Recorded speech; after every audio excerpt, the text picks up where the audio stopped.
Good morning, dear students. After doing adjoint and inverse of the matrix, now let us come to the another topic.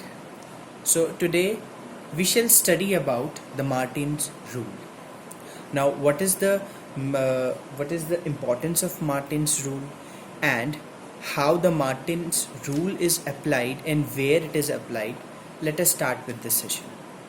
First of all, the Martin's rule, I would like to say that it is the rule or the method which is used to solve a system of simultaneous linear equation in 2 or 3 or n unknowns by the help of inverse of a matrix and also by the help of adjoint of a matrix. Okay, so we shall start. See, this is the very important topic of the chapter, and basically and usually 4 to 6 mark question is generally asked from this topic.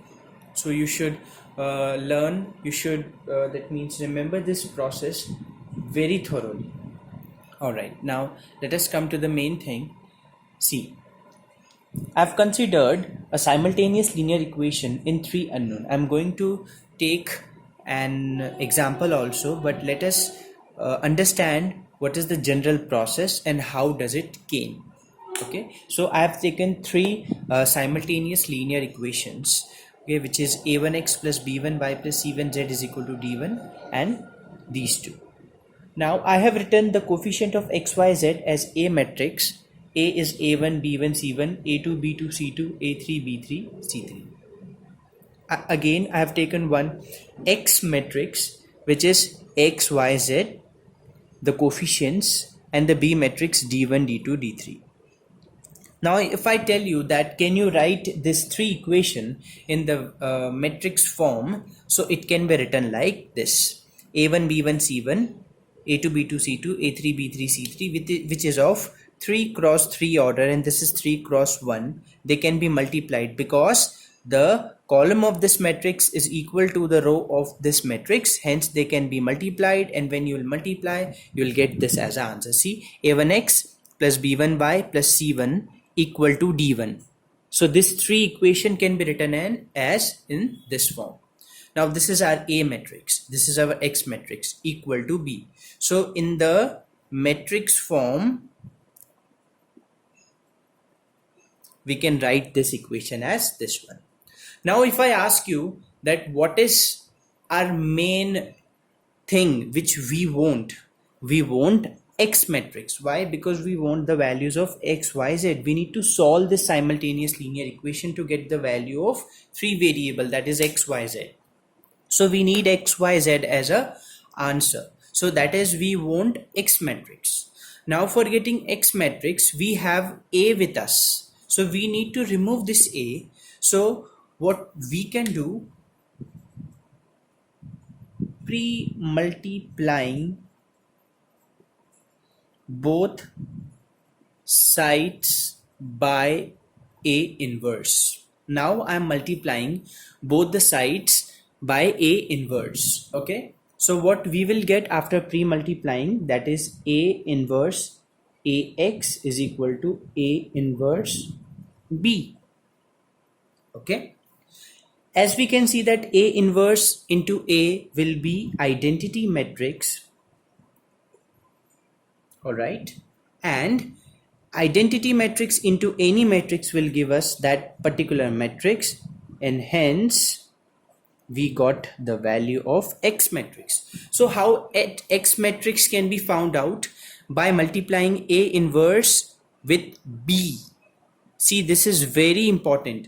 In each and every question you have to show that how your AX is equal to B, pre-multiplying both the side by A inverse. Okay, here we got X as a value. Now you would be thinking that from this to this, it is easier to understand that we take this A this side, so it will be inverse. No, in the matrix you have to follow this procedure. Okay, alright, so X is equal to A inverse B. Now we know how to find A inverse.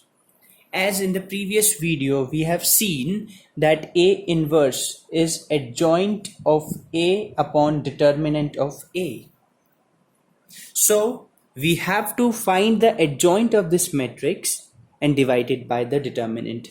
By this process we'll get A inverse, and when we'll get A inverse, we'll multiply by B matrix, that is, this is the B matrix, and we'll get the value of X. Now let us see with one example. Before doing the example, it is very important to know the condition of consistency and inconsistency. See, okay, one more thing. Martin's rule is also called as matrix method. So if you get the question that solve the particular system of equation by matrix method, then this is only the method, or Martin's rule. Now let us see the condition of consistency and inconsistency. As in the solution, as I told you that we need A inverse, which says adjoint of A upon determinant of A. So now here we have to see that as this is a rational type, so we need to see the denominator also.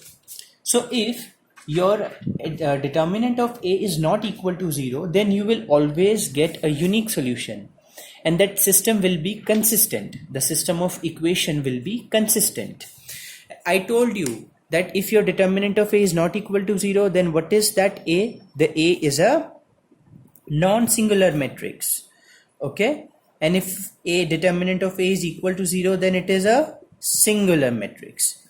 Okay, so the first condition you understood. Now see the second condition, that if your determinant of A is equal to 0 and the adjoint of A into B, you know what is B, the B matrix, the constant term D1, D2, D3, and if you multiply by adjoint of A and if you get the answer as 0, then you will get infinite many solution. In that case also your system will be consistent. And if determinant of A is equal to 0 and adjoint of A times B not equal to 0, then no solution, your system will be inconsistent. So you have to keep in mind, see, usually this condition, that means always your question or the system or the equations, they will give you the unique solution only. Very rare cases of this one. Okay, so but you still have to keep in mind these three conditions. Now let us come to the question. Okay, so here is one example for you that will make you all the things very clear. Okay, I'm reading the example. See, x minus 5 plus z is equal to 4, 2x plus 5 minus 3z equal to 0, x plus 5 plus z is equal to 2. Using the matrix method, you have to solve the equation. This equation is given to us, and by using the matrix method, we have to solve this question.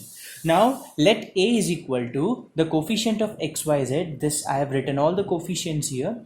B will be this matrix, and x will be x, y, z. Now, as I told you in the general method, that we can write this three equation in the matrix form like this: A times x is equal to B. So Ax is equal to B, that is Ax is equal to B. Now what I told you, that which matrix we want X matrix. So Ax is equal to B, pre-multiplying by A inverse both the sides. Okay, pre-multiply A inverse both the side. This 2 will give you I, that is identity matrix, into X is equal to A inverse B. Your X will be equal to A inverse B. Now we have to follow the procedure for A inverse. Now as for the A inverse, what we have for A inverse, we have adjoint of A upon determinant of A. So I told you, for always finding the A inverse, you go for the determinant of A. Don't calculate adjoint of A, you first calculate determinant of A just to confirm the existence of A inverse. This is very important. You know, some students go on finding the adjoint of A, then after that they got determinant of A is equal to 0, and from there they waste their time in finding the minor cofactor and then transpose. Okay, so first always check that your determinant of A is not equal to 0. So this is the determinant of A, which is coming 10. So determinant of A is not equal to 0, hence A inverse exists. Now let us go for the procedure of adjoint of A. I told you what is adjoint of A. Adjoint of say A is what? The transpose of the cofactor of the matrix. For that you need minors. I explained you how we find the minor in the procedure of adjoint of that is adjoint also, and in the previous video also. Each and every element has a minor. For this keep this row and column. 1 into 1 1 minus 1 into minus 3 minus 3 plus 3, so 1 plus 3 4. Like that I have found all the minors. Then cofactor says that which 4 position this and this one should be minus. So applying the minus sign here, these two will be positive, this two will be negative. Then adjoint is the transpose. This 4 minus 5 1, it will be like this, the adjoint of A. All the row become column, row column, row column. Now this is the adjoint of A. Now we got adjoint of A, we got determinant of A, and for what A inverse we have adjoint of A upon determinant of A. Now come back here, we want A inverse B. So how the process will be followed further, just see. So this is the A inverse. A inverse is what? Determinant of A, which is 1 upon 10 I have written. Okay. And this is adjoint of A matrix. We want X is equal to A inverse B, as X is equal to A inverse B. So X will be, what is A inverse? This. So 1 upon 10, 4, 2, 2, minus 5, 0, 5, 1, minus 2, 3. And what is B matrix? This is the B matrix, 4 0 2. This 2 can be multiplied, as this is of 3 cross 3 order, this is 3 cross 1, so we'll get the answer in 3 cross 1, which is of this kind. So how we will multiply? 4 into 4 16, 2 zeros are 0, plus 2 twos are 4. Okay, minus 5 into 4 will give you minus 20, plus 0 into 0, plus 5 twos are 10. 1 into 4 4, this will be minus 0 and this will be plus 6. 1 upon 10, this will give you 20, minus 20 plus 10 will give you minus 10, 6 plus 4 will give you 10. Now introduce this 1 upon 10 inside, so you will get 2 minus 1 1, which means that this is your X matrix. What is X? X, Y, Z. X, Y, Z, which is 2 minus 1 1. Hence you got X is equal to 2, Y is equal to minus 1, and Z is equal to 1. For verifying this result, put the value in the question. The answers will be confirmed from there. So like this you have to solve the question. Now what you have to do, this one question I have done. Now in the exercise, all the questions are similar. That means you have to use matrix method only. Okay. So if you won't understand this question, the procedure, just go back, watch the videos again and again, repeatedly. Okay. Then you will understand. And if again you have any problem, then can contact me for the same.